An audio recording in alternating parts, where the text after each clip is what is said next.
ونسلم علی رسولہ الکریم سبحان اللہ سبحان اللہ۔ اما بعد فاعوذ باللہ السمیع العلیم من الشیطان اللعین الرجیم سبحان اللہ سبحان اللہ۔ بسم اللہ الرحمن الرحیم سبحان اللہ۔ لا يعصون اللہ ما امرهم ويفعلون ما يؤمرون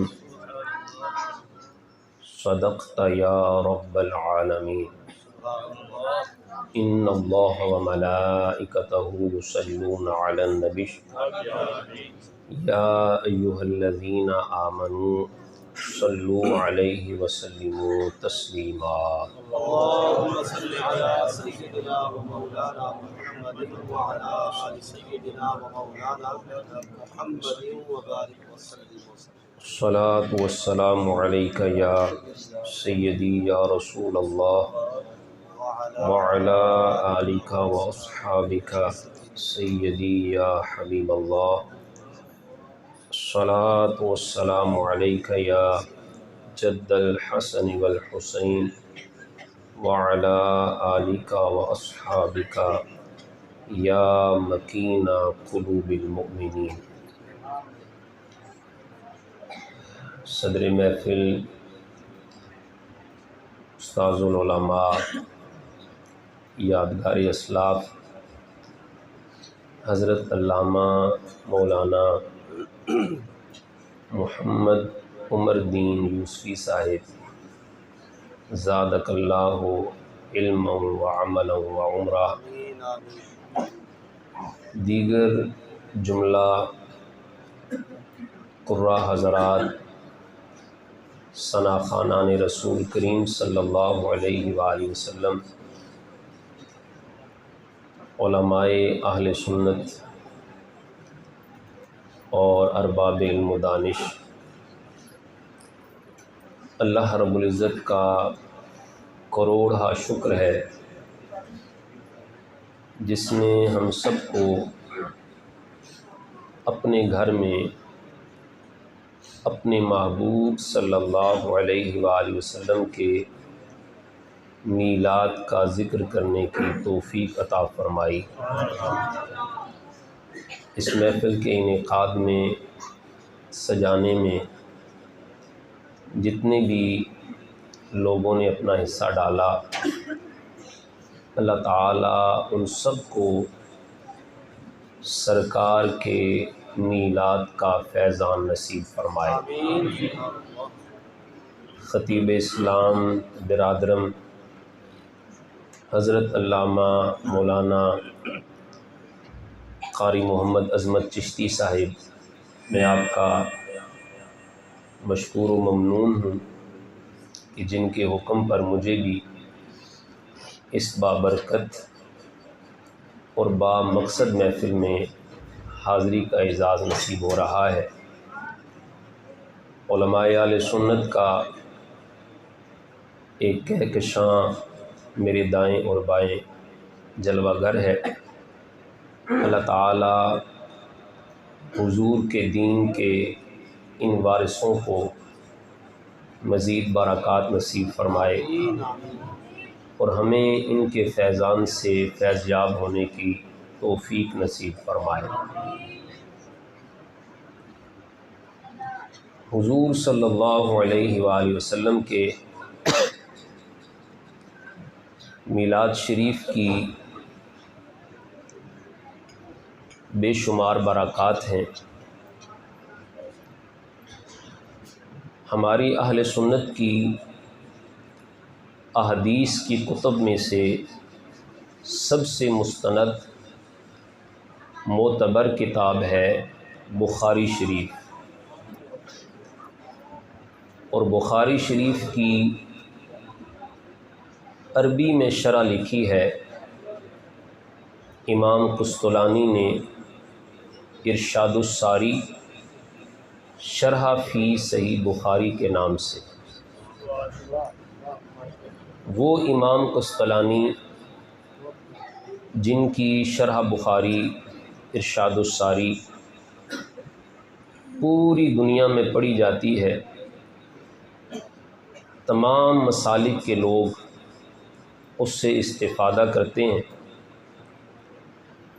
وہ امام قسطلانی اپنی کتاب مواہب اللدنیہ میں ارشاد فرماتے ہیں وَمِمَّا جُرِّبَ مِنْ خَوَاصِهِ أَنَّهُ أَمَانٌ فِي ذَلِكَ الْعَامِ، سبحان اللہ سبحان اللہ۔ کہ جس جگہ سرکار کے میلاد کی محفل ہوتی ہے اس جگہ پورا سال تک امن و سلامتی رہتی ہے۔ سبحان اللہ سبحان اللہ۔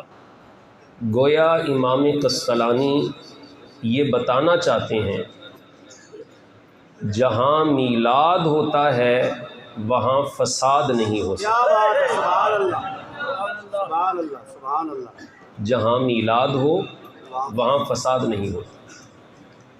تو امام قسطلانی جیسے محدث فرماتے ہیں جہاں حضور کے میلاد کا ذکر ہوتا ہے پورا سال تک امن و سلامتی رہتی ہے۔ اور بخاری شریف کے بعد ہم اہل سنت کی مستند کتاب ہے حدیث مبارکہ کی مسلم شریف، جو امام مسلم نے مرتب فرمائی۔ اس مسلم شریف کی عربی میں شرح لکھی ہے امام نووی نے۔ آپ کی شرح کو بھی چاروں فقہا کے علماء پڑھتے ہیں، پوری دنیا میں آپ کی شرح کو تسلیم کیا جاتا ہے، پڑھا جاتا ہے، مانا جاتا ہے۔ تو مسلم شریف کی شرح جس نے لکھی ہے امام نووی نے، امام نووی کے استاد ہیں امام ابو شامہ۔ امام ابو شامہ فرماتے ہیں مشعر بمحبت النبی صلی اللہ علیہ وسلم وتعظیمہ فی قلب فاعل ذالک، جو حضور کے میلاد کی خوشی میں محفل کا، لنگر کا، مجلس کا، سرکار کے نام حضور کی یاد کا اہتمام کرتا ہے، اس بندے کا یہ عمل اس بات کی دلیل ہے کہ اس کے دل میں محبت مصطفیٰ بھی موجود ہے اور ادب مصطفیٰ بھی موجود ہے۔ ماشاء اللہ ماشاء اللہ سبحان اللہ۔ تو حضور علیہ الصلاۃ والسلام کے میلاد کا ذکر وہ کرتا ہے جن کے سینوں کو اللہ نے حضور کی محبت اور حضور کے ادب کے لیے منتخب فرمایا۔ سبحان اللہ سبحان اللہ۔ ہم جب یہ دلائل دیتے ہیں تو کچھ لوگ بڑے سیخ پا ہوتے ہیں کہ اگر حضور سید عالم صلی اللہ علیہ وسلم کے میلاد کی محفلوں کی اتنی ہی برکات ہیں تو اہل حرمین شریفین حضور کے میلاد کی محفلوں کو کیوں نہیں سجاتے؟ تو ایسے لوگوں کے لیے گزارش یہ ہے کہ آپ اپنے ہی معتبر کتاب شمائم امدادیہ کا مطالعہ فرمائیں۔ اس کتاب میں حاجی امداد اللہ مہاجر مکہ یہ فرمان موجود ہے۔ حاجی امداد اللہ مہاجر مکی فرماتے ہیں کہ حضور کے میلاد کی محفل کے لیے میرے پاس اتنی دلیل کافی ہے کہ تمام اہل مکہ بھی اور تمام اہل مدینہ بھی سرکار کے میلاد کی محفل کو سجاتے ہیں۔ سبحان اللہ سبحان اللہ۔ تو صرف اہل عجم ہی نہیں، اہل عرب ہی نہیں، صرف اہل مصر و شام ہی نہیں، بلکہ اہل مکہ اور اہل مدینہ بھی سرکار کے میلاد کی محفلوں کو سجاتے ہیں۔ سبحان اللہ۔ اور میں سمجھتا ہوں کہ آپ تمام حضرات کے لیے یہ جملہ سب سے قیمتی ہے کہ آج کے بعد اگر کوئی آپ سے پوچھے کہ آپ حضور کے میلاد کی محفل کیوں سجاتے ہیں، آپ کے پاس کیا دلیل ہے، قرآن مجید کی کس آیت میں لکھا ہے حضور کے میلاد کی محفل کو سجائیں؟ کس حدیث میں ہے سرکار کے میلاد کا ذکر کریں؟ تو اسے کہیے جس طرح بہار کی آمد پر بلبل کو کسی دلیل کی ضرورت نہیں ہوتی، اسی طرح امتی کو اپنے نبی کا ذکر کرنے کے لیے کسی دلیل کی ضرورت نہیں ہوتی۔ ہم بغیر دلیل کے اپنے رسول کا ذکر کریں گے، اس لیے کہ ہم حضور کے امتی ہیں۔ اور وفادار اولاد وہ ہوتی ہے جہاں بھی بیٹھے والدین کا ذکر کرے، اور وفادار امتی وہ ہوتا ہے جہاں بھی بیٹھے اپنے آقا و مولا کا ذکر کرے۔ اور حضور سید عالم صلی اللہ علیہ وسلم کا نام فرش پر تو بہت بعد میں آیا ہے، میں اور آپ تو صدیوں سالوں کے بعد آئے۔ سیدی اعلی حضرت امام اہل سنت الشاہ امام احمد رضا رحمۃ اللہ تعالی علیہ کے والد گرامی زبدۃ العلماء حضرت مولانا نقی علی خان رحمۃ اللہ تعالی علیہ رقم فرماتے ہیں کہ خالق کے ارض و سما نے زمین و آسمان اور مہر و ماہ کی پیدائش سے 20 لاکھ سال پہلے عرش کے کنگروں پر اپنے نام کے ساتھ اپنے محبوب کا نام لکھ دیا تھا۔ جس کے نام کو رب نے عرش کے کنگروں پر کائنات کی تخلیق سے 20 لاکھ سال پہلے لکھ دیا، کائنات والے فرش پہ اس کا ذکر نہیں مٹا سکتے، عرش والے نے تو عرش پہ بھی لکھا ہوا ہے۔ اللہ اکبر۔ اور اللہ نے اپنے یار کو جو نام عطا کیا ہے، ذاتی نام، یوں تو حضور سید عالم صلی اللہ علیہ وسلم کے صفاتی نام لامحدود ہے۔ علماء نے لکھا ہے کہ جتنے صفاتی نام اللہ کے اپنے ذاتی تھے، اللہ نے اتنے ہی صفاتی نام اپنے محبوب کو عطا کیے، لامحدود ہے، کوئی حد نہیں ان کی۔ لیکن حضور سید عالم صلی اللہ علیہ وسلم کے 2 ذاتی نام، زمین پر حضور کا ذاتی نام ہے محمد صلی اللہ علیہ وسلم، اور آسمانوں پر سرکار کا ذاتی نام ہے احمد صلی اللہ علیہ وسلم۔ لفظ جو ہے محمد، حضرت مولا علی قاری رحمۃ اللہ تعالی علیہ فرماتے ہیں یہ مبالغہ کا صیغہ ہے، اور مبالغہ کے صیغے میں کثرت پائی جاتی ہے۔ اس کا معنی صرف وہ یہ نہیں ہے کہ وہ ذات جس کا ذکر کیا جائے، فرماتے ہیں یہ معنی کرنا غلط ہے۔ محمد مبالغہ کا صیغہ ہے، اس کا معنی یہ ہے وہ ذات جس کی بار بار بہت کثرت سے تعریف کی جائے اسے کہتے ہیں محمد، اسے کہتے ہیں محمد۔ اور اگر آپ کا ذوق سلامت ہو اور آپ کے چہروں پر مزید مسکراہٹ لانا چاہوں تو میں یہ یوں جملہ بھی کہہ دوں تو غلط نہ ہوگا کہ محمد اسے کہتے ہیں کہ زمانہ بوڑھا ہوتا جائے اس کا ذکر مزید جوان ہوتا جائے، اسے کہتے ہیں محمد۔ یہ مبالغہ کا صیغہ ہے، اس کا معنی ہے جس کی بار بار کثرت کے ساتھ بہت زیادہ تعریف کی جائے۔ اور تعریف کس کی جاتی؟ تعریف کے قابل کون ہوتا ہے؟ جس کے اندر درجنوں خوبیاں پائی جائیں مگر ایک عیب ہو، وہ تعریف کے قابل نہیں ہوتا۔ تعریف کے قابل وہ ہوتا ہے جو ہر قسم کے عیب اور نقص سے پاک ہوتا ہے۔ جس میں کوئی ایک عیب ہو، ایک نقص ہو، وہ تعریف کے قابل نہیں ہوتا۔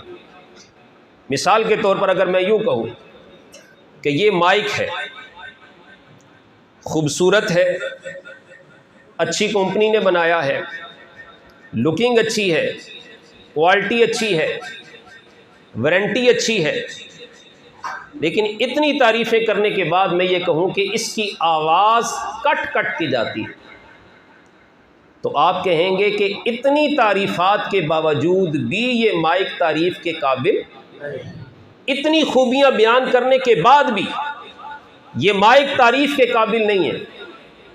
اور اگر یوں کہا جائے لکنگ بھی اچھی ہے، کوالٹی بھی اچھی ہے، کمپنی بھی اچھی ہے، وارنٹی بھی اچھی ہے، آواز بھی اچھی ہے، پھر آپ کہیں گے یہ مائک تعریف کے قابل، کیونکہ اس کے اندر کوئی عیب نہیں ہے۔ تعریف کے قابل وہ ہوتا ہے جو ہر قسم کے نقص اور عیب سے پاک ہوتا ہے۔ جس کے اندر نقص اور عیب ہو وہ تعریف کے قابل نہیں ہوتا۔ رب نے یار کا نام رکھا محمد، اور محمد اسے کہتے ہیں جس کی بار بار تعریف کی جائے، اور تعریف کے قابل وہ ہوتا ہے جو ہر قسم کے نقص اور عیب سے پاک ہوتا ہے۔ پتہ یہ چلا رب نے اپنے محبوب کو ہر عیب اور ہر نقص سے پاک پیدا فرمایا ہے۔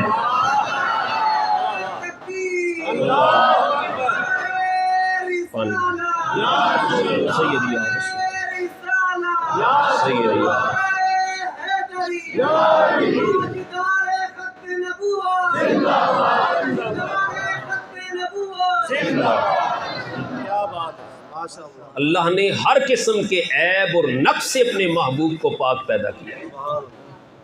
اب اگر کوئی یہ کہے نبی پاک صلی اللہ علیہ وسلم کی یہ بھی خوبی ہے، یہ بھی خوبی ہے، یہ بھی خوبی ہے، مگر حضور دیوار کے پیچھے کی بات نہیں جانتے، ایمان سے بتائیے ایسا کہنے والا حضور کی تعریف کر رہا ہے؟ یہ تو حضور کا نقص بیان کر رہا ہے۔ اگر کوئی یہ کہے کہ حضور سید عالم صلی اللہ علیہ وسلم سید الانبیاء ہے، امام الانبیاء ہے، قائد الانبیاء ہے، مگر جس کا نام محمد و علی ہے وہ کسی چیز کا مختار نہیں، کیا وہ حضور کی تعریف کر رہا ہے؟ نہیں، وہ حضور کی تعریف نہیں کر رہا، وہ حضور کا نقص بیان کر رہا ہے۔ سرکار کی تعریف کرنی ہے، سرکار کی شان بیان کرنی ہے، سرکار کی عظمتیں بیان کرنی ہیں تو امام احمد رضا سے سیکھو۔ امام احمد رضا فرماتے ہیں سرور کہوں کہ مالکو مولا کہوں تجھے، باغ خلیل کا گلے زیبا کہوں تجھے، تیرے تو وصف ہی عیب تناہی سے ہے بری، حیران ہوں میرے شاہ میں کیا کیا کہوں تجھے، حیران ہوں میرے شاہ میں کیا کیا کہوں تجھے۔ اور پورا کلام لکھتے لکھتے بریلی کے شہنشاہ جب مکتے پہ پہنچے تو قلم توڑ دیا، بلکہ دستار اتار کے نیچے رکھ دی اور کہا اللہ اکبر، لیکن رضا نے ختم سخن اس پہ کر دیا، لیکن رضا نے ختم سخن اس پہ کر دیا، خالق کا بندہ خلق کا آقا کہوں تجھے، خالق کا بندہ خلق کا آقا کہوں تجھے۔ تو حضور سید عالم صلی اللہ علیہ وسلم کی تعریف اور شان بیان کرنے کا حق وہ ادا کرتا ہے جو سرکار کی تعریف اس انداز سے بیان کرتا ہے کہ بعد از خدا بزرگ تو ہی قصہ مختصر۔ اللہ نے حضور کو نام عطا کیا محمد صلی اللہ علیہ وسلم۔ محمد کا معنی ہے بہت زیادہ جس کی تعریف کی جائے۔ تعریف کے قابل وہ ہوتا ہے جو ہر قسم کے نقص اور عیب سے پاک ہوتا ہے، اور یہی عقیدہ صحابی رسول بارگاہ مصطفیٰ کے مقبول ترین نعت گو شاعر حضرت حسان بن ثابت رضی اللہ تعالی عنہ کا بھی تھا۔ آپ نے کیا فرمایا؟ خلقت مبرأ من کل عیب، اللہ نے آپ کو ہر عیب سے پاک پیدا فرمایا۔ یہ جملہ ذرا میرے ساتھ بولیے گا، میں ایک نقطہ آپ کو سمجھانا چاہتا ہوں۔ اللہ نے آپ کو ہر عیب سے پاک پیدا فرمایا، اللہ نے آپ کو ہر عیب سے پاک پیدا فرمایا۔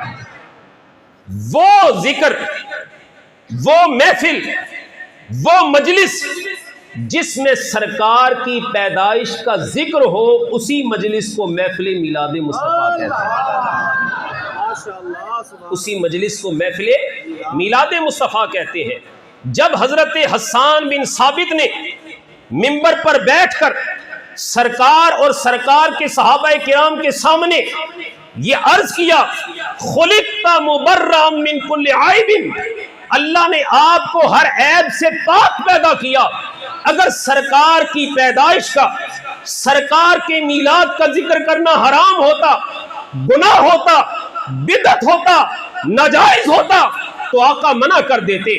آقا فرماتے حسان میں نے پیدا ہونا تھا، پیدا ہو گیا، اب میری پیدائش کا ذکر نہ کرو، اب صرف سیرت کی بات کرو۔ نہیں، آقا نے حسان کے شعر کو قبول فرمایا، تحفے کے طور پہ چادر بھی عطا کی، وَأَيِّدْهُ بِرُوحِ الْقُدُسِ کے الفاظ سے دعائیں بھی عطا کی۔ پتہ چلا جو سرکار کے میلاد کا ذکر کرتا ہے سرکار اپنے غلام سے راضی بھی ہوتے ہیں، عطاؤں کی برسات بھی فرماتے ہیں، عطاؤں کی برسات بھی فرماتے ہیں۔ جو حضور کے میلاد کا ذکر کرتا ہے، اگر حضور کے میلاد کا ذکر کرنا بدعت ہوتا، گناہ ہوتا، حرام ہوتا، ناجائز ہوتا تو کبھی بھی حضور سید عالم حضرت حسان کے اس شعر کو اپنی بارگاہ میں قبول نہ فرماتے۔ تو محمد اسے کہتے ہیں جو ہر عیب سے پاک ہوتا ہے۔ حضور سید عالم صلی اللہ علیہ وسلم کی ذات کی شانوں کی تو انتہا ہی نہیں، کسی کا تصور بھی وہاں نہیں پہنچ سکتا۔ اللہ نے سرکار کے نام کو بھی، اللہ نے حضور سید عالم صلی اللہ علیہ وسلم کے اسم گرامی کو بھی، آپ کے نام کو بھی اللہ نے بڑی برکتیں عطا کی۔ احکام شریعت کے اندر، زرقانی کے اندر، سیرت حلبیہ کے اندر، ان تینوں کتب کے اندر حضرت ابو امامہ رضی اللہ تعالیٰ عنہ سے مروی روایت موجود ہے۔ حضور سید عالم صلی اللہ علیہ وسلم نے ارشاد فرمایا من ولد له مولود فسماه محمدا حبا لی وتبرکا باسمی کان ہوا ومولوده فی الجنہ۔ آقا نے ارشاد فرمایا اللہ جسے بیٹا عطا کرے وہ میری محبت میں اور میرے نام سے برکت حاصل کرنے کے لیے اپنے بیٹے کا نام محمد رکھے۔ اللہ نام محمد رکھنے والے باپ اور جس کا نام محمد رکھا گیا اس بیٹے دونوں کو اللہ قیامت کے دن جنت عطا فرمائے، دونوں کو جنت عطا کرے۔ حدیث پاک کی شرح میں سید اعلیٰ حضرت دیگر علماء نے لکھا اللہ بیٹا عطا کرے تو اس کا اصل نام رکھے محمد۔ اصل نام کیا رکھے؟ محمد۔ پکارنے کے لیے کوئی اور نام بھی ساتھ رکھ لیں، جیسے محمد حسان، نیت آپ کی یہ ہو کہ اس کا اصل نام ہے محمد اور پکارنے کے لیے میں نے حسان رکھا ہے۔ اصل نام ہو محمد، پکارنے کے لیے عثمان، اصل نام محمد، پکارنے کے لیے علی۔ تو اصل نام محمد رکھیں، پکارنے کے لیے ساتھ کوئی اور رکھ لیں تاکہ یہ فضیلت آپ کو بھی حاصل ہو جائے۔ اور حضور سید عالم صلی اللہ علیہ وسلم خود ارشاد فرماتے ہیں، مولا علی روایت کرتے ہیں کہ حضور نے فرمایا جس کا نام محمد رکھو پھر اس بچے کی تعظیم بھی کرو۔ تعظیم اس کے نام کی نہیں ہو رہی، تعظیم اس کی ذات کی نہیں ہو رہی، تعظیم نسبت مصطفیٰ کی ہو رہی ہے، تعظیم حضور کی نسبت کی ہو رہی۔ اور حضرت امام حلبی نے سیرت حلبیہ میں قاضی ایاز مالکی رحمۃ اللہ تعالی علیہ کی شفا شریف کے حوالے سے اس روایت کو نقل کیا اور میں پڑھ کر جھوم گیا۔ اس روایت سے پہلے ایک چھوٹی سی تمہید سن لیجئے۔ اللہ نے انسان کو اچھا رستہ بھی دکھایا، برا رستہ بھی دکھایا۔ اب انسان کی مرضی ہے اچھے رستے پہ چلے یا برے رستے، ہمیں یہ اختیار دیا اللہ، لیکن یہ اختیار اللہ نے فرشتوں کو نہیں دیا۔ فرشتوں کے پاس یہ اختیار نہیں، فرشتوں کے پاس صرف ایک ہی حکم ہے کہ اللہ نے جو فرما دیا وہ کرنا ہے۔ کوئی فرشتہ اپنی مرضی سے کوئی کام نہیں کرتا، ہر فرشتہ وہی کام کرتا ہے جس کام کا حکم اسے اللہ ارشاد فرماتا ہے۔ اللہ کی مرضی کے سوا کوئی کام نہیں کرتا۔ قرآن مجید کے مختلف مقامات پر اللہ رب العزت کے ایسے فرامین موجود ہیں فرشتوں کے بھی۔ میں نے خطبے میں جو آیت پڑھی سورہ تحریم ہے، 28ویں پارے کی آخری صورت ہے، اس میں اللہ رب العزت کا فرمان ہے۔ ماشاءاللہ مجھ سے پہلے محترم قاری صاحب نے بڑے خوبصورت لہجوں میں قرآن مجید کی تلاوت کی، اور قبلہ علامہ عظمت چشتی صاحب نے تلاوت کی جو جگہ کا انتخاب کیا وہ بھی بڑا خوبصورت تھا۔ ہماری محفل میں قرآن مجید کی تلاوت وہ بڑی محدود ہو گئی، حالانکہ حضور کی اصلی نعت یہی ہے جو اللہ نے قرآن کی صورت میں نازل فرمائی۔ پورا قرآن سرکار دو عالم صلی اللہ علیہ وسلم کی نعت کی صورت میں اللہ نے نازل فرمایا۔ قبلہ قاری صاحب کو اللہ تعالیٰ بے شمار برکات نصیب فرمائے، اور یہ جن بچوں کو پڑھا رہے ہیں اللہ تعالیٰ ان بچوں کو بھی ایسا لہجہ اور ایسی خوبصورتی عطا کرے۔ میں بھی خواہش رکھتا ہوں کہ قرآن مجید کی ایک آیت برکت کے لیے میں تلاوت کروں اور آپ محبت سے سبحان اللہ فرمائیں۔ اللہ تعالیٰ قرآن مجید میں ارشاد فرماتے ہیں لا يعصون اللہ ما امرهم ويفعلون ما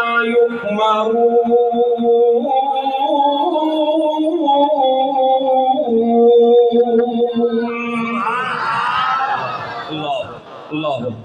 میں کوشش کروں گا، میں چشتیوں شعر بھی سناؤں گا آپ کو، لیکن قرآن سن کر سبحان اللہ کہیں گے تو پھر انشاءاللہ شعر شروع ہوگی۔ آپ پہلے قرآن سنیں اور پیار سے کہیں سبحان اللہ۔ میں برکت کے لیے قرآن مجید کی آیت پھر تلاوت کرتا ہوں، آپ سبحان اللہ محبت سے فرمائیں۔ سون والے بھائی بھی تھوڑی سی مہربانی فرما دے تو ماشاءاللہ اللہ تعالیٰ انہیں بھی برکتیں نصیب فرمائے گا۔ لا يعصون اللہ ما امرهم ويفعلون ما يؤمرون۔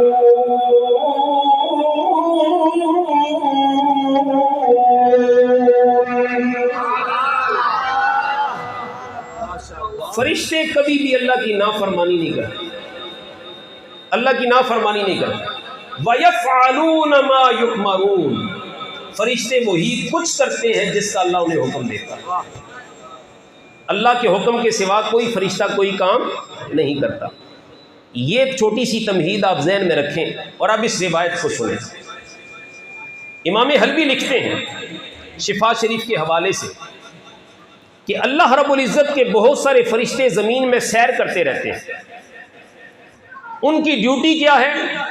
اس گھر کو تلاش کریں جس گھر میں کوئی محمد نام کا رہتا ہو۔ سون والے بھائی کس طرف بیٹھے؟ ان فرشتوں کی ڈیوٹی یہ ہے، اس گھر کو تلاش کریں جس گھر میں کوئی محمد نام کا رہتا ہے، اور جب وہ گھر انہیں مل جاتا پھر وہ کرتے کیا ہے؟ امام حلبی لکھتے ہیں عبادتہم کل دار فیہا اسم محمد حراستہ۔ امام حلبی لکھتے ہیں وہ فرشتے جب اس گھر کو تلاش کر لیتے ہیں جس گھر میں کوئی محمد نام کا رہتا ہے، وہ فرشتے ان کی ڈیوٹی اور ان کی عبادت یہ ہے جب انہیں محمد نام کا گھر مل جاتا ہے وہ فرشتے پھر اس گھر کا پہرا دیتے ہیں، اس گھر کا پہرا دیتے ہیں۔ ساؤنڈ والے بھائی تھوڑی آواز کو مہربانی فرما دو، کس طرف بیٹھے؟ سبحان اللہ، مصنوعی چیز ہے، ہو جاتا ہے ایسے، کوئی بات نہیں، ماشاءاللہ سبحان اللہ، پیار سے کہیں آپ۔ ان فرشتوں کی ڈیوٹی یہ ہے اس گھر کو تلاش کرنا جس میں محمد نام کا کوئی رہتا ہو۔ جب وہ مل جاتا ہے وہ فرشتے پھر اس گھر کا پہرا دیتے ہیں، اس گھر کی حفاظت کرتے ہیں، اس گھر کی ڈیوٹی دیتے ہیں۔ اللہ توجہ فرمائیے، جس گھر میں محمد نام کا کوئی رہتا ہو اس گھر کا پہرا فرشتے دیتے ہیں۔ ماشاءاللہ سبحان اللہ، آمد و رفت کا سلسلہ جاری رہے گا، آپ حضرات توجہ فرمائیں۔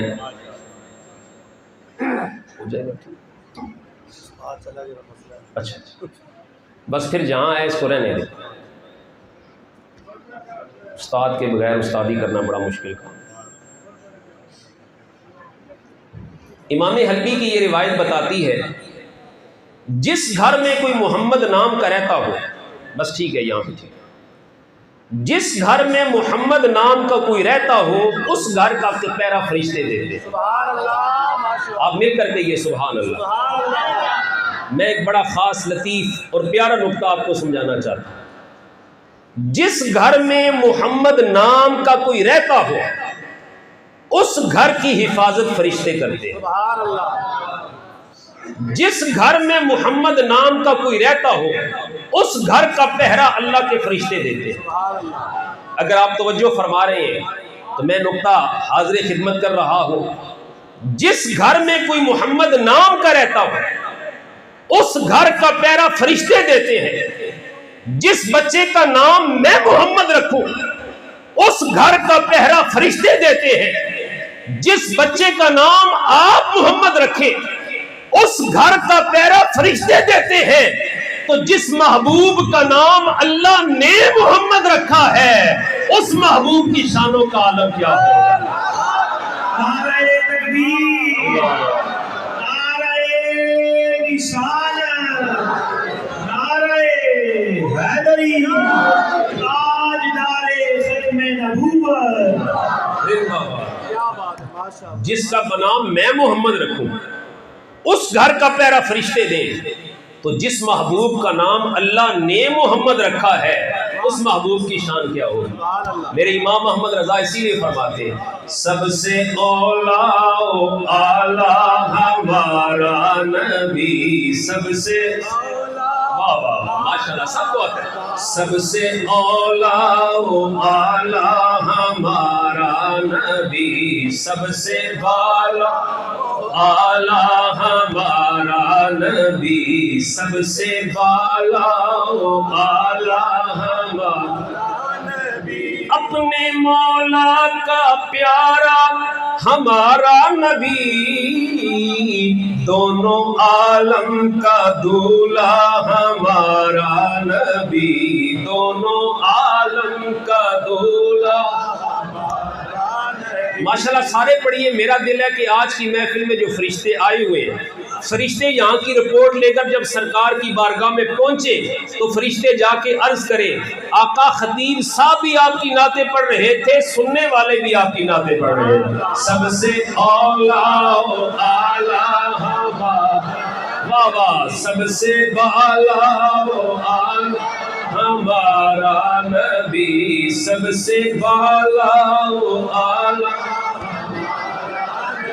کیا خبر کتنے تارے کھلے چھپ گئے، کیا خبر کتنے تارے کھلے چھپ گئے، کیا خبر کتنے تارے کھلے چھپ گئے، پر نہ ڈوبے نہ ڈوبا ہمارا نبی، پر نہ ڈوبے نہ ڈوبا ہمارا نبی، خلق سے اولیاء، اولیاء سے رسول، خلق سے اولیاء، اولیاء سے رسول، اولیاء سے رسول، خلق سے اولیاء، اولیاء سے رسول، پر سب رسولوں سے اعلیٰ ہمارا نبی، سب سے اولیٰ، سب سے بالا و اعلیٰ، ملک کو نین میں انبیاء تاجدار،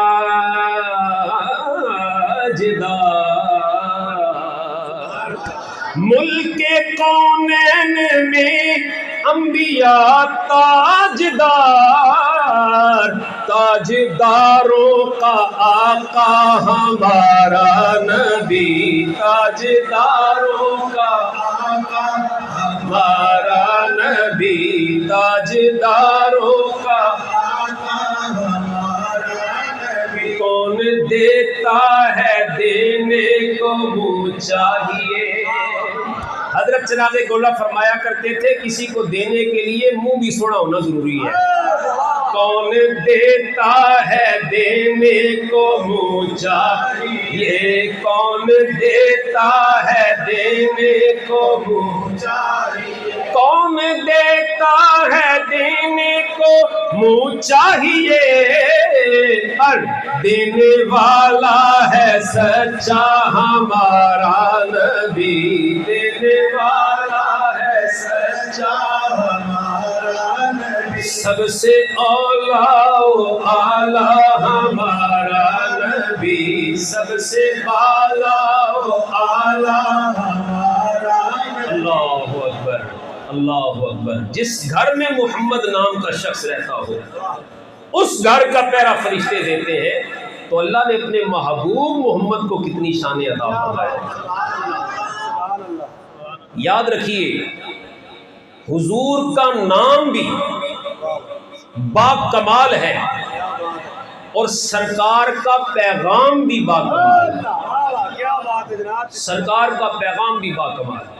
ماشاءاللہ، سبحان اللہ۔ آنے والے مہمانوں کو خوش آمدید پیش کرتے ہیں۔ آگے تشریف لائیں۔ حضور سید عالم صلی اللہ علیہ وسلم کا نام بھی با کمال ہے اور سرکار کا پیغام بھی با کمال ہے۔ سنیے سرکار کا پیغام کیا ہے۔ کنز العمال شریف میں دیگر کتب کے اندر حدیث پاک موجود ہے۔ ایک اعرابی سرکار کی بارگاہ میں حاضر ہوا، اس نے حضور سید عالم صلی اللہ علیہ وسلم سے 30 سوال کیے، 30 کویسچنز۔ ان 30 سوالوں میں سے ایک سوال یہ تھا، اس نے کہا یا رسول اللہ صلی اللہ علیہ وسلم مجھے کوئی ایسا طریقہ بتائیں میں اللہ کا محبوب بن جاؤں۔ ایک ہے اللہ کا محب بننا کہ میں اللہ سے محبت کرتا ہوں، دوسرا ہے اللہ کا محبوب بننا کہ اللہ مجھ سے محبت کرے۔ وہ تھا تو عرابی دیہاتی مگر تھا بڑا سمجھدار۔ اس نے یہ نہیں عرض کی کہ یہ طریقہ بتائیں کہ میں اللہ سے کیسے محبت کروں، اس نے کہا آقا یہ بتائیں کہ اللہ مجھ سے محبت کرے، ایسا کوئی طریقہ بتائیں۔ اللہ آقا ایسا طریقہ بتائیں کہ میں اللہ کا محبوب بن جاؤں۔ آج لوگ ہم سے پوچھتے ہیں نا کہ آپ غوث اعظم سے محبت کیوں کرتے ہیں؟ غوث پاک کا مہینہ بھی شروع ہو چکا ہے۔ آپ مہر علی شاہ سے محبت کیوں کرتے ہیں؟ آپ امام محمد رضا سے محبت کیوں کرتے ہیں؟ آپ اللہ کے اولیاء سے محبت کیوں کرتے ہیں؟ سنیں، اس اعرابی نے عرض کی آقا مجھے ایسا طریقہ بتائیں کہ میں اللہ کا محبوب بن جاؤں۔ تو آقا نے فرمایا کہ اے اعرابی جو اللہ کے محبوب ہیں تو ان سے محبت کر، اللہ تجھے اپنا محبوب بنا دے۔ غوث پاک سے محبت کرنے والے اللہ کے محبوب ہیں، اولیاء سے محبت کرنے والے اللہ کے محبوب ہیں، کہ آقا نے فرمایا جو اللہ کے محبوب ہیں تو ان سے محبت کر، اللہ تجھے اپنا محبوب بنا دے۔ سرکار کا نام بھی با کمال ہے، پیغام بھی با کمال ہے۔ اس عرابی نے چلتے چلتے آقا سے ایک سوال یہ بھی کیا، یا رسول اللہ صلی اللہ علیہ وسلم مجھے ایک طریقہ بتائیں، میری خواہش یہ ہے کہ میں اللہ کے غضب سے بچ جاؤں، اللہ کے غصے سے بچ جاؤں، قیامت کے دن جب میں اللہ کی بارگاہ میں جاؤں تو میرا مالک مجھ پہ جلال نہ فرمائے، جمال فرمائے، مجھ پہ غضب نہ کرے، مجھ پہ کرم کرے، میں اللہ کے غصے سے بچنا چاہتا ہوں۔ تو آقا صلی اللہ علیہ وسلم نے فرمایا اے اعرابی تو اللہ کی مخلوق پہ غصہ کرنا چھوڑ دے، اللہ تجھ پہ غصہ کرنا چھوڑ دے۔ اپنے افسر صاحب سے، اپنے سے امیر، اپنے مالک سے تو ہر بندہ جھک کے پیار سے بیعت کرتا ہے، لیکن اپنے ماتحت سے پیار کرنا، اپنے ماتحت پہ غصہ نہ کرنا اور اپنے آپ کو اپنے ماتحت سے غصہ کرنے سے بچا کے رکھیں۔ اصل غصے کو کنٹرول کرنا یہ ہے۔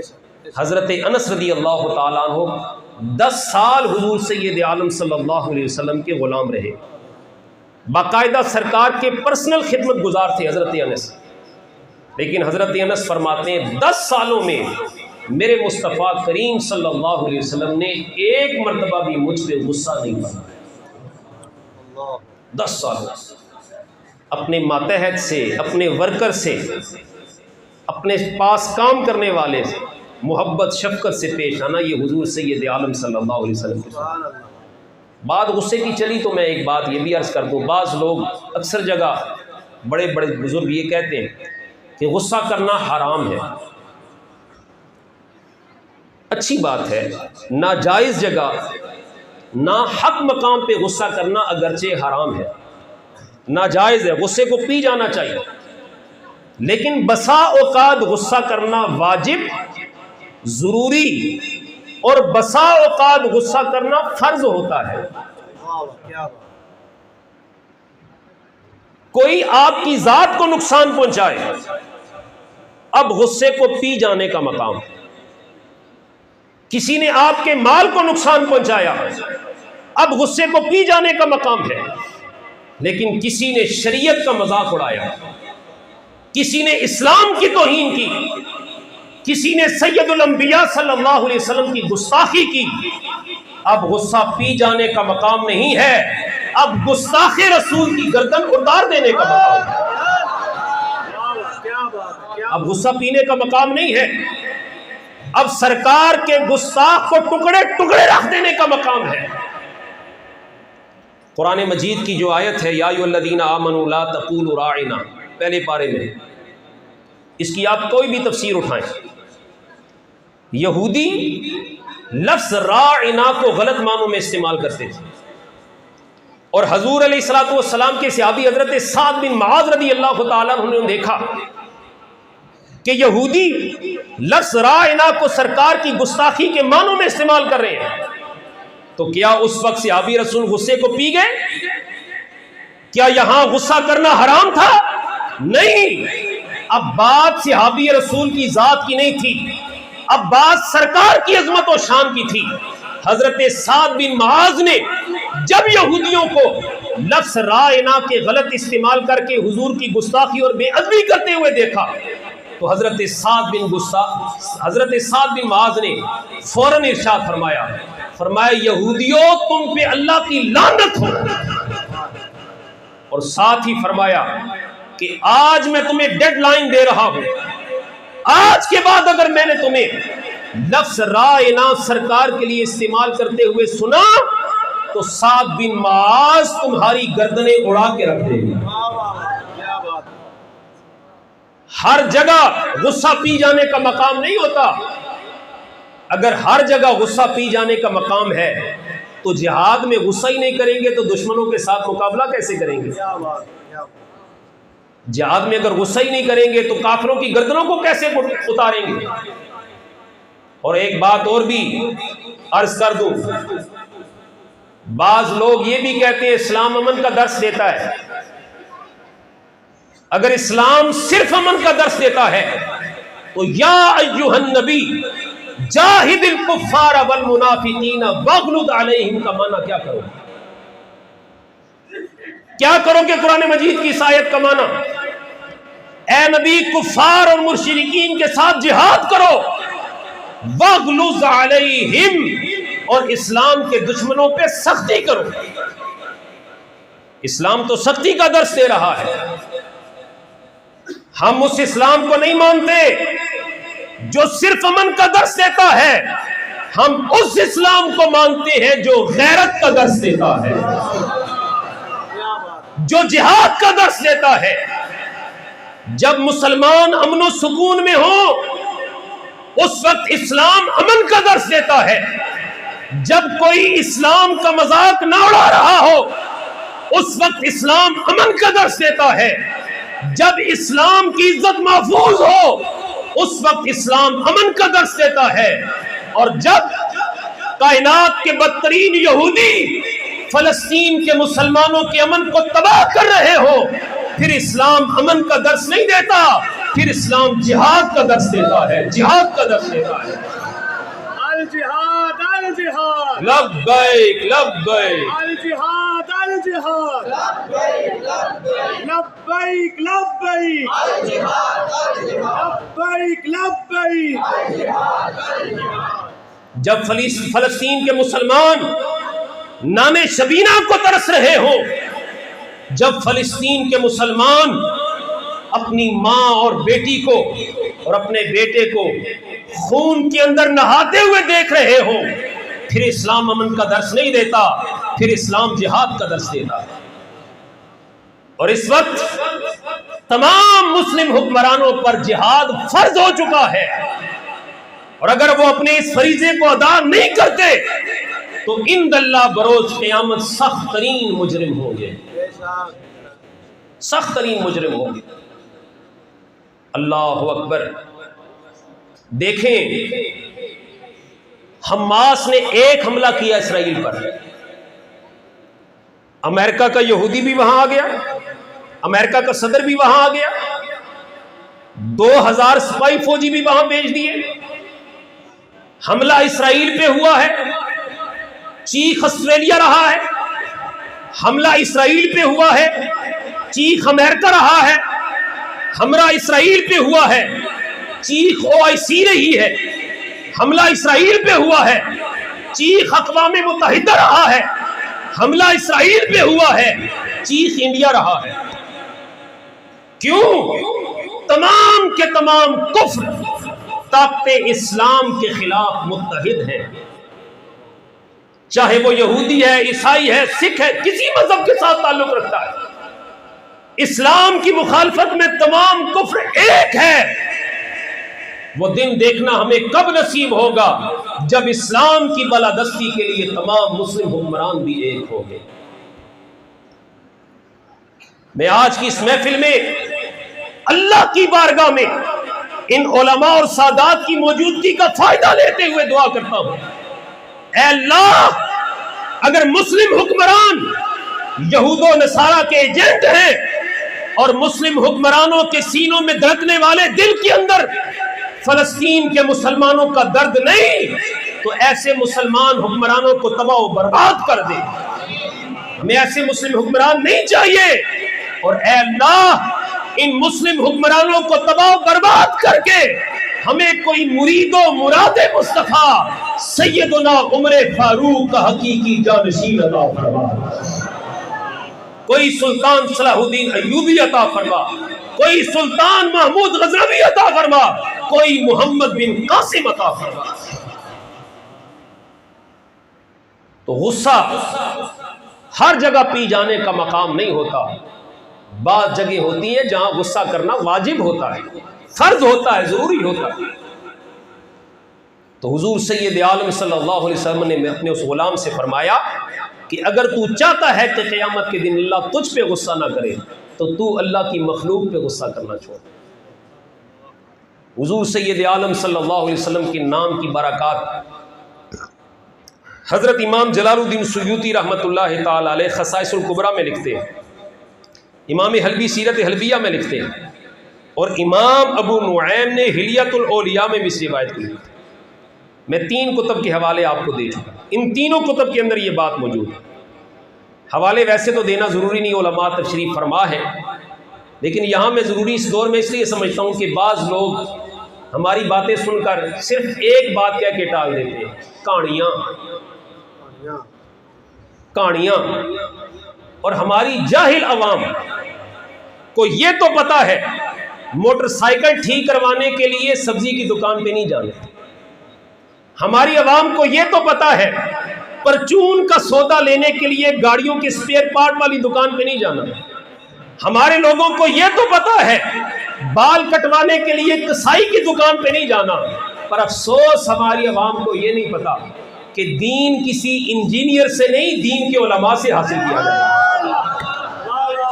کاش ہمارے علماء کو، ہماری عوام کو یہ بات بھی پتا چلے کہ ہر چیز کا کوئی ایکسپرٹ ہوتا ہے، ہر فیلڈ کا ایکسپرٹ آدمی ہوتا ہے، اس فیلڈ سے متعلق چیز اس سے حاصل کی جاتی ہے۔ گاڑی ٹھیک کرانی ہو تو گاڑیوں کی دکان پہ جایا جاتا ہے، بال کٹوانے ہو تو نائی کی دکان پہ جایا جاتا ہے، سبزی لینی ہو تو سبزی کی دکان پہ جایا جاتا ہے، دین سیکھنا ہو تو دین کے علماء سے سیکھا جاتا ہے، کسی انجینئر سے، ڈاکٹر سے نہیں سیکھا جاتا، اس کی فیلڈ ہی نہیں ہے۔ اور پھر مصیبت یہی ہے جب اس کی فیلڈ نہیں ہے تو بعد میں وہ کرے گا جو دین سے ٹکراتی ہوگی، اور وہ جاہل گستاخ تو ایسا لانتی ہے کہ سیدنا مولا کائنات مولا علی رضی اللہ تعالیٰ عنہ کا بھی گستاخ ہے، سرکار کے صحابہ کا گستاخ ہے، حضور سید عالم صلی اللہ علیہ وسلم کا گستاخ ہے، اور ہماری عوام کہتی ہے باتیں بہت اچھی کرتی ہیں۔ باتیں تو قرب قیامت، جب دجال آئے گا وہ بھی بڑی اچھی کرے گا، کیا بات ہے جی، کیا بات. وہ باتیں بھی بڑی اچھے کرے گا. اچھی بات کرنا کسی کے حق ہونے کی دلیل نہیں ہے، سچی بات کرنا کسی کے حق ہونے کی دلیل نہیں ہے. حق وہ ہے جو اپنے آپ کو حق منوانے کے لیے 14 صدیوں کے اولیاء کی گستاخی اور بے ادبی نہ کرے. واہ، کیا بات. جو یہ کہے کہ 14 سالوں میں کوئی بھی دیندار نہیں آیا، میں بڑا دیندار ہوں، اور پھر کہے بابے شاہی کوئی نہیں، اور سامنے بابے کی لکھی ہوئی کتاب بخاری شریف پڑھی ہوئی ہو، واہ واہ. کہے بابے شاہی کوئی نہیں، سامنے بابے کی لکھی ہوئی کتاب امام مسلم کی پڑھی ہو، کہے بابے شاہی کوئی نہیں، اور سامنے امام ترمذی کی ترمذی شریف پڑھی ہوئی ہو. اور اس کے سننے والے بھی ایسے جاہل ہیں، اور کوئی اس سے پوچھ لے جب بابے شاہی کوئی نہیں تو پھر بابوں کی کتابیں کیوں پڑھ رہے تھے؟ بابوں کو ہٹا کے دین لا کے دکھا، دین بتا کے دکھا. اللہ اکبر. اللہ ہماری عوام کو فہم عطا کرے. آمین آمین. تو میں نے 3 کتب کے حوالے دیے، ان تینوں کتب کے اندر یہ روایت موجود ہے. حضرت سیدنا موسیٰ علیہ السلام کا ایک امتی تھا، 100 سال مسلسل اس کے گناہوں میں گزرے، مسلسل 100 سال. مر گیا. قوم نے کہا چونکہ بد کردار تھا، گناہگار تھا، بدکار تھا، قوم نے اسے اٹھایا اور کوڑے کے ڈھیر میں پھینک دیا. یہ اس قابل نہیں کہ اس کا جنازہ پڑھا جائے، اسے کفن دیا جائے. اللہ رب العزت نے اپنے نبی حضرت موسیٰ علیہ السلام کو وحی فرمائی، کہا اے میرے موسیٰ، ہمارا ایک دوست فوت ہو گیا، ہمارا ایک دوست مر گیا ہے، مالک کیا حکم ہے؟ کہا موسیٰ خود جائیے اور اپنی قوم کو کہیے کہ اسے غسل دے، کفن پہنائے، اور اے موسیٰ تو نے خود ہمارے دوست کا جنازہ پڑھانا ہے، آپ نے خود اس کا جنازہ پڑھانا ہے. حضرت سیدنا موسیٰ علیہ السلام گئے، دیکھا تو یہ تو وہی گناہگار پڑا ہوا ہے جس نے 100 سال سے کوئی نیک کام کیا ہی نہیں، ہم نے کبھی اسے اچھا کام کرتے ہوئے دیکھا نہیں. لیکن چونکہ حکم اللہ کا تھا، حضرت سیدنا موسیٰ علیہ السلام نے اپنی قوم کو حکم دیا، غسل دیا گیا، کفن پہنایا گیا، خود حضرت موسیٰ علیہ السلام نے اس کا جنازہ پڑھایا. دفن کرنے کے بعد جب فارغ ہوئے تو حضرت موسیٰ علیہ السلام نے اللہ کی بارگاہ میں عرض کی، اللہ اکبر. حضرت موسیٰ علیہ السلام نے اللہ کی بارگاہ میں عرض کیا، اے میرے مالک، یہ بندہ تو بڑا گناہگار تھا، سیاہکار تھا، بدکار تھا، پھر تو نے مجھے اس کا جنازہ پڑھانے کا حکم کیوں ارشاد فرمایا؟ اللہ رب العزت نے جواب دیا، اے موسیٰ، اس نے ایک دن تورات کو کھولا، اس کی نظر میرے یار محمد کے نام پہ پڑی، اس نے محمد کے نام کو چوم کر اپنی آنکھوں سے لگا لیا، ہم نے اس کے سارے گناہ معاف کر کے اپنے نیک بندوں میں شامل کر لیا، نیک بندوں میں شامل کر لیا. سبحان اللہ. ہم نے اس کے سارے پچھلے گناہوں کو معاف کر دیا.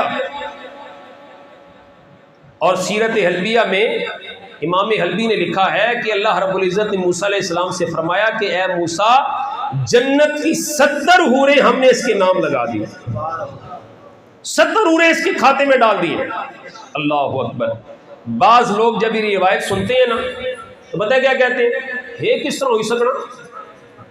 ایک بندہ 100 سال گناہ کرے، صرف حضور کا نام چوم کر آنکھوں سے لگائے، اس کے سارے پچھلے گناہ معاف ہو جائیں، یہ کیسے ہو سکتا ہے؟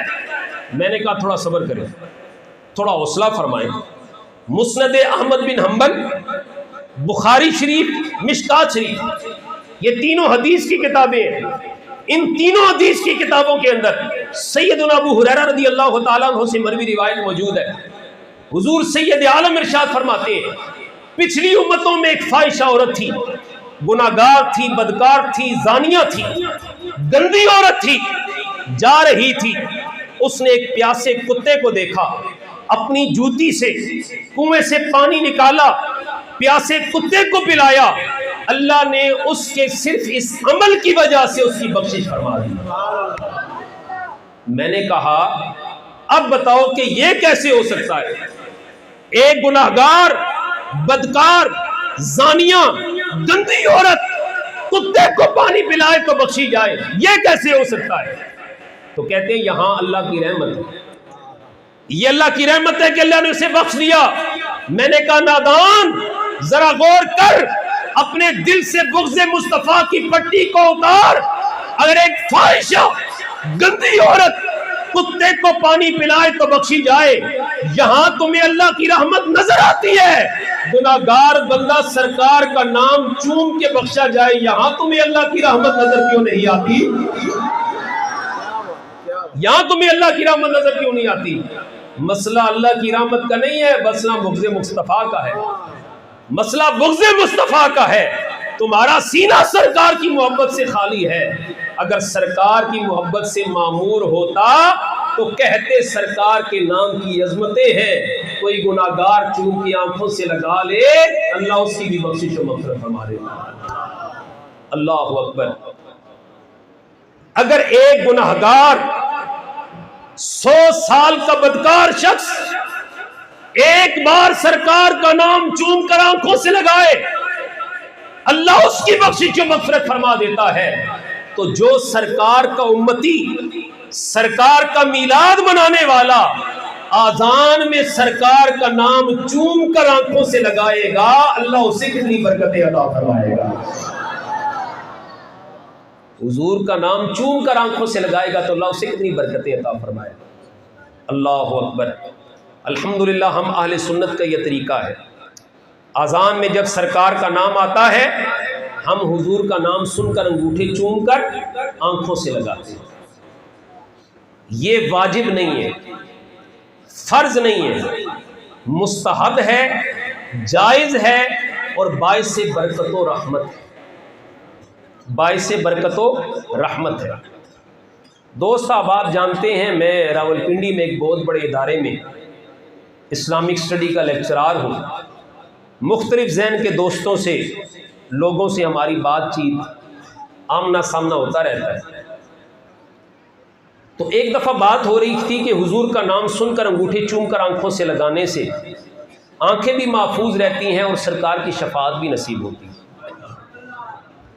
تو ایک صاحب فرمانے لگے کہ یہ جو روایت آپ نے پیش کی ہے یہ حدیث کی کسی کتاب میں نہیں ہے۔ میں نے کہا جی ایک دفعہ پھر ارشاد فرما دیجئے زہ نصیب۔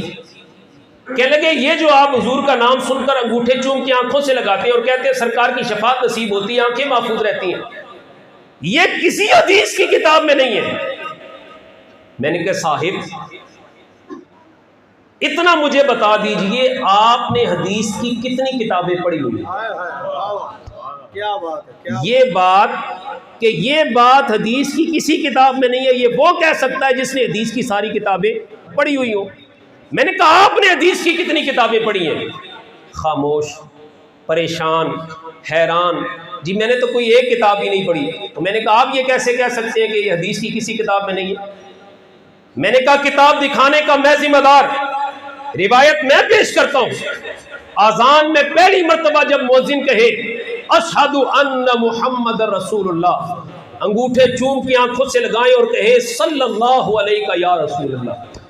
دوسری مرتبہ جب مؤذن یہی کلمات کہے پھر کہے قرۃ عینی بک یا رسول اللہ، پھر انگوٹھے چوم کی آنکھوں سے لگائیں اور کہیں اللہم متعنی بالسمع والبصر۔ جو بندہ ایسے کرتا ہے اس کے بارے میں سرکار کا فرمان ہے انا طالبہ فی صفوف القیامت وقائدہ فی الجنہ۔ جو بندہ ایسے کرے گا میں اسے قیامت کی صفوں سے تلاش کر کے اپنے پیچھے پیچھے جنت میں لے کے جاؤں گا، اپنے پیچھے پیچھے جنت میں لے کے جاؤں گا۔